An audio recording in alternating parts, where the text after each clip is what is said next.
The gentleman kneels back. Ms. Sánchez, you're recognized to strike the last word. Well, here we go again.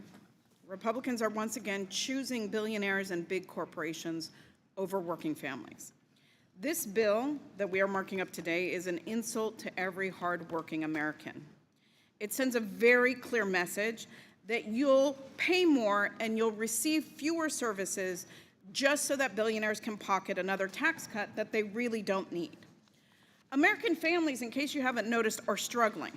Under President Trump and Republican leadership, they have seen nothing but chaos. They've watched Elon Musk gleefully take a chainsaw to vital programs that they rely on, like Social Security, Medicare, and the VA. Travel is less safe at airports because they're left in disarray due to the cuts to our air traffic control systems.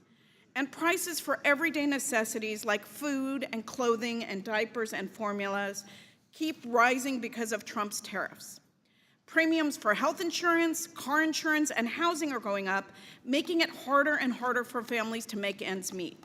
And now, rather than providing real relief, Republicans want to look at this chaos, put it into law, and call it a one beautiful bill, all to pay for more tax cuts for the rich while adding millions to our national debt.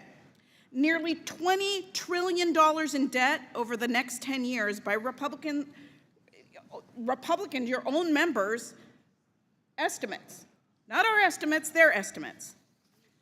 Americans are worried about their future, consumer confidence is at a record low, and people are afraid of losing their jobs, their health care, student aid, and food assistance.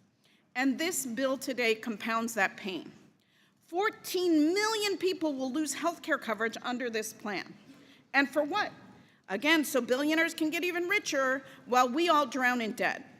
This is outrageous. Billionaires already have more money than they could ever spend, and they can afford to pay their fair share. What's equally disturbing is that you're not being honest about the fact that you are meting out crumbs to the most needy while you are helping the most wealthy. And don't buy the bullshit that tax cuts for the rich create more jobs or better wages, because it's been the excuse by every Republican administration over the last half century to pass more and more tax cuts to the rich. And it's failed to deliver on that promise each and every single time. The wealthy just got richer while the working families got harmed, all while piling on more debt that families will have to pay off. I'm outraged that this committee is focused on doing more for the richest in this country while destroying the means of survival for the poorest. And this bill doubles down on that assault on those seeking the American dream by stealing tax benefits and services to working people who are paying taxes. It would deny the child tax credit to 2 million U.S. citizen children. Even worse, it would deny Medicare coverage to those who've worked and paid into the system. How dare Republicans say that they're for the working class when they are making it harder for those that are struggling to get by? Enough is enough. My constituents are fed up. They're sick and tired of Republican tax cuts that only benefit the ultra-wealthy. Our tax code needs to be about fairness. It needs to be about balance. It should support families, not the rich. But this bill does the exact opposite.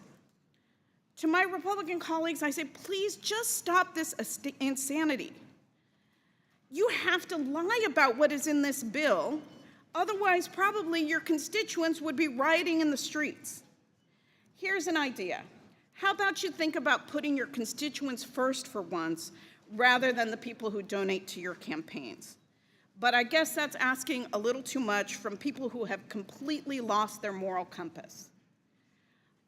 I will be voting no on this bill. I hope that some on that side of the aisle see the light and do the same. And with that, I yield back the balance of my time. Mr. Chairman.